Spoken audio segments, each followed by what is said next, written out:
Hello everyone, welcome to A Clear Perspective. I'm Serene. This past weekend, Huawei's CFO Meng Wanzhou drew the world attention.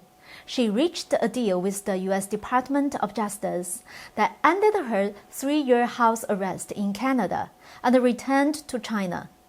Although the 2 Canadian hostages who were tried and convicted by the Chinese Communist Party also boarded a plane and left mainland China for Canada at the same time, the focus of the media was still on Meng. The reason why international media put a spotlight on Meng is due to the impact of the hostage diplomacy, which will inevitably lead all countries to re-examine the way they deal with the CCP. Did China win over the United States, as its propaganda media claimed? Under the spotlight, Meng's Patriotic show will inevitably reveal a lot of flaws. So let's talk about this interesting topic today. Last Friday afternoon, after the court announced that she was free to leave the country, she left for China in a hurry, leaving her husband and children behind in Vancouver. The Chinese government sent a Boeing 777 charter plane to pick her up, and she practically left Canada within 1 hour after the court ruling. She even did not have time to pack. When she landed in China, the red dress looks too big on her. Meng had persisted in making every court appearance in Canada a fashion show, and it was the same thing on her private flight back to China. In fact, the red dress she was required to wear, the so-called China red dress, deliberately reported by the mainland state media, has been proven by netizens as belonging to famous New York fashion brand Carolina Herrera. Its listing price is over $4,000 US. It is said that the flight on which Meng was traveling used to fly once every other day, but its flight records have stopped since September the 6th, as it's just been waiting for Meng for over half a month. Some of the breakdowns in Meng's Patriotic show are due to the nature of her case and the nature of the agreement she signed. We can see the damage of these breakdowns from an internal notice from the Central Propaganda Department that has widely circulated on WeChat in China. The notice contains 4 points, which reads, quote, "The propaganda departments and online media should pay attention to the following. 1. Regarding Meng's return to China, there should be more reporting from the perspective of the strengths of the motherland and the victory of the struggle, and try not to mention her relationship with Huawei, and especially don't speculate that she was a Huawei executive or the like. 2. Do not report the release of the 2 Canadians. 3. Do not analyze the so-called insider trading between China, the US, and Canada, and do not record the real reasons why Meng was detained.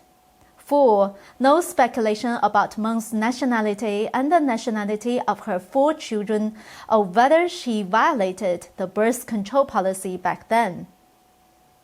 Everyone knows Meng's relationship with Huawei. Then why did the Central Propaganda Department ask to downplay her relationship with Huawei? This brings us to the first major embarrassment of Meng's Patriotic show, which is the problem of Meng's admitting her mistake but not guilt. However, the agreement she signed, in which she admitted that the alleged fraudulent acts were real, this has legal significance. This admission is clearly stated in the official statement released by the U.S. Department of Justice. This admission is clearly stated in the official statement released by the U.S. Department of Justice. According to Acting U.S. Attorney Nicole Buckman's statement, quote, "Meng's admissions confirmed the crux of the government's allegations in the prosecution of this financial fraud, that Meng and her fellow Huawei employees engaged in a concerted effort to deceive global financial institutions, the U.S. government, and the public about Huawei's activities in Iran. Our prosecution team continues to prepare for trial against Huawei, and we look forward to proving our case against the company in court. This is the awkward part of Meng's Patriotic show. The U.S. next step is probably to use Meng's testimony against Huawei, including Meng's father, the CEO of Huawei, Ren Zhengfei. This is tantamount to Meng being a tainted witness against Huawei and her dad in exchange for her freedom. If Huawei is subject to more severe sanctions and crackdowns, Meng is for sure the main cause for it. This would, of course, completely reverse Meng's patriotic image. Therefore, the CCP tries to downplay and even completely ignore Meng's relationship with Huawei. The second major embarrassment was made by Meng herself. When she read her speech at the Shenzhen airport, she made a point of mentioning that, quote, President Xi also took my matter to heart. However, this part was removed from the video of Meng's speech that was later broadcast by the state-run media. Why did the state-run media cut the relationship between Xi Jinping and Meng? There are two major factors behind this. One is that Meng is, after all, only the CFO of a private company, Huawei. If Xi Jinping put effort into bringing her back to China, it would undoubtedly confirm Huawei's status as a state-run company. Another major factor is that Meng was able to return to the mainland not only because she testified against Huawei, but also because the CCP kidnapped two Canadian citizens and engaged in hostage diplomacy with the United States and Canada. The repercussions of this incident in the international community is extremely bad, no matter how much the CCP blocked and distorted it domestically. To say that Xi personally deployed the rescue of Meng is to say that Xi personally deployed the kidnapping, which is definitely a severe blow to Xi Jinping's image.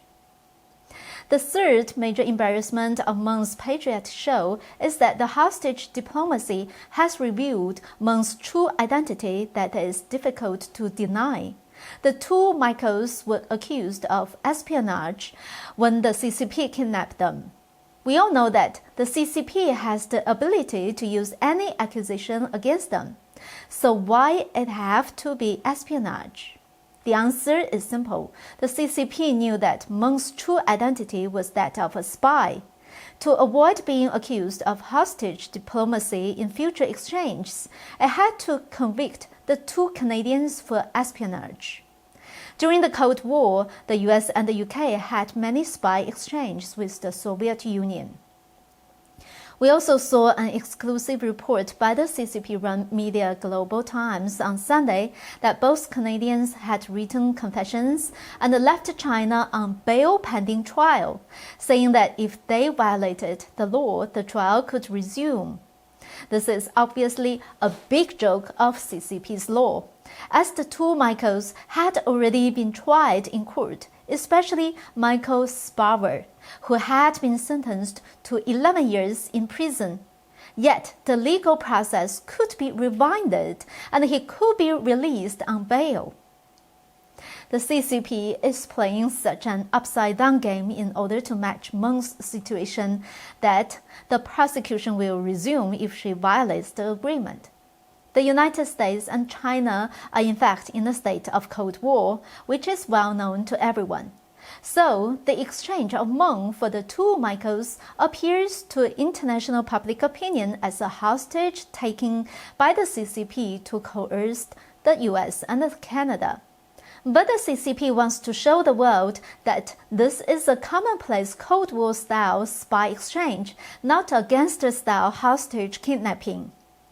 And Meng's nationality is bound to become the fourth major embarrassment of the Patriotic show. As we all know, Meng has 7 passports, including Chinese and Hong Kong passports. She also has the Canadian permanent resident card. Although Meng's Canada PR card has expired, she is still a permanent resident of Canada. Because under Canadian law, Canadians include both citizens and permanent residents. The status of a Canadian permanent resident does not automatically expire when the PR card expires, only when the person formally applies to withdraw. So at least until now, Meng can still be considered a genuine Canadian. The comment on the internet of, quote, "one Canadian for two Canadians" is not a joke, but the truth. That's all for today. Thank you for watching. I hope to see you next time.